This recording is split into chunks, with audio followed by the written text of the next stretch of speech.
Hello there dear friend, welcome to the channel and thank you for watching. In this video we are going to discuss about the Premier League top 4. Who is going to make it to top 4 this season? Because the Christmas period is among us, we have games coming thick and fast. This is the toughest period in the Premier League. You play games after every 3 days. Players are very tired, some of them are going to get injured, and you must be very lucky and tough to survive. So who is going to make it? Who is going to win the battle? Well, we've seen many teams already suffering with a lot of injuries. Liverpool and Chelsea are the most affected by injuries, but it's gonna get worse because it's just the beginning. So it's not over in the Premier League until it's over, because many things can change in just 1 week. Also keep in mind that teams that are in Europe are going to be affected more than teams that are not, unless if you have a big squad and you've been playing some very low team in Europa League or something like that. But for teams that been in the Champions League, for example, they had to face very strong teams and their players are already very tired before even the Christmas period. Let's now talk about the result in the Premier League this weekend. It didn't go exactly the way many people expected. For me, as a Chelsea fan, I wanted to win the game and try to close the gap between us and the top of the table, or probably be on top of the league for at least a few hours. It didn't happen. We got beaten by Everton 1-0. I'm still hurting, but it is what it is.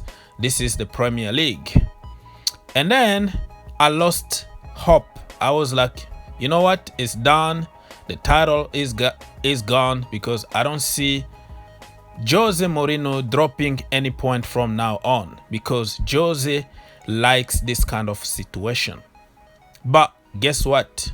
On Sunday, Jose Mourinho dropped 2 points. It's better than dropping 3 points like for Chelsea. Let's say they got only 1 point instead of 3. But Chelsea didn't get any point. They got 0. So technically, Spurs did better than Chelsea Football Club. But if you look at the big picture, Spurs didn't take advantage of the situation. The Manchester derby also was flat. It didn't deliver. Even Pep Guardiola forgot how to play his tiki-taka. That wasn't Pep Guardiola at all. Pep Guardiola turned to be, I don't know, Tony Pulis or somebody. Both teams were very conservative.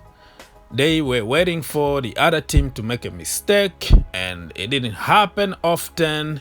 They missed a few chances here and there, but overall, they were just looking at each other like, hey, let's just get a point each and call the day. So again, 2 potential title challengers or top 4 challengers dropped couple points each. So it tells you the level of the Premier League. Anybody can beat anybody.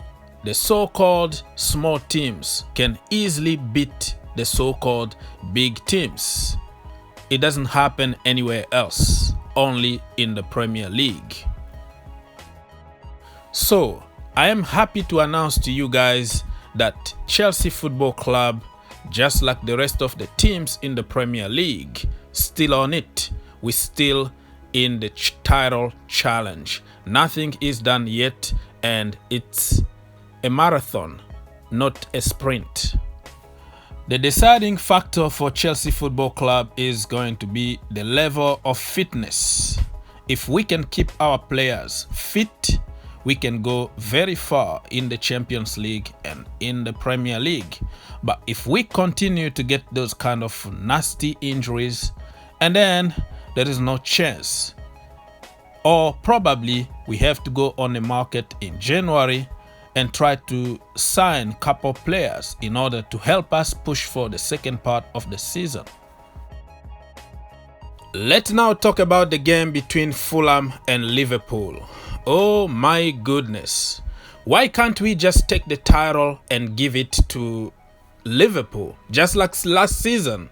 How many decisions Liverpool are going to benefit from the VAR and from referees? My goodness, the VAR only works for certain teams in the Premier League. Teams like Man United, Liverpool, and you can name maybe a couple few. But it's a disgrace. Disgraceful. I don't even know what to say right now. How that was a penalty for Liverpool is beyond me. And why they didn't give the penalty in the first half for Fulham is beyond any understanding. They didn't even bother to check the VAR. It was just like the decision made immediately is done. Nobody cares. If I was a Liverpool fan, I'm not gonna celebrate that kind of point. You know what I mean? I am a human being and I have some dignity in my life. Every time some injustice happen in any area of life, I feel ashamed of myself and I'm not gonna celebrate. I'm not gonna change because of football, but there are certain people who are weak-minded who will celebrate such a thing. It's a disgrace and you should be ashamed of yourselves. So I would say Fulham cheated. The first half, it was all Fulham. They had a lot of chances. They didn't really convert those chances to goals. And they didn't get that penalty. They didn't get any favor from the VAR. And in the second half, it was all Liverpool.